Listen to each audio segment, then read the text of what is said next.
लोहे की दुकान में अपने पिता के साथ खड़ी एक बेटी ने अचानक ही अपने पिता से पूछा, पिताजी, इस दुनिया में आदमी की क्या कीमत होती है? पिताजी अपनी बेटी से ऐसा गंभीर सवाल सुनकर हैरान रह गए। फिर वे बोले, बेटी, एक आदमी की कीमत आंकना बहुत मुश्किल है, वो तो अनमोल है। बेटी ने कहा, तो क्या सभी उतना ही कीमती और महत्वपूर्ण हैं? पिताजी ने कहा, हाँ बेटी। उसने कहा, मैं कुछ समझी नहीं। उसने फिर सवाल किया, पिताजी, तो फिर इस दुनिया में कोई गरीब तो कोई अमीर क्यों है? किसी को कम रिस्पेक्ट तो किसी को ज्यादा क्यों मिलती है?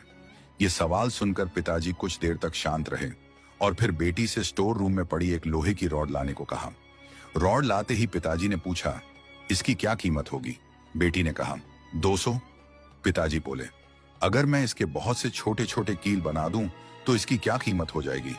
बेटी कुछ देर सोचकर बोली, तब तो यह और भी महंगा बिकेगा, लगभग 1000 का।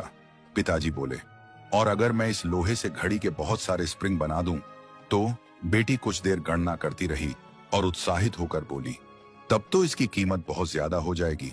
फिर पिताजी उसे समझाते हुए बोले, ठीक इसी तरह मनुष्य की कीमत भी इसमें नहीं है कि अभी वो क्या है, बल्कि इसमें है कि वह अपने आप को क्या बना सकता है।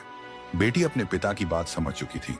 निष्कर्ष, हमारी कीमत भी उससे नहीं तय होती कि हम आज क्या हैं, बल्कि हमारी कीमत तो उससे है कि हम अपने आप को क्या से क्या बना सकते हैं।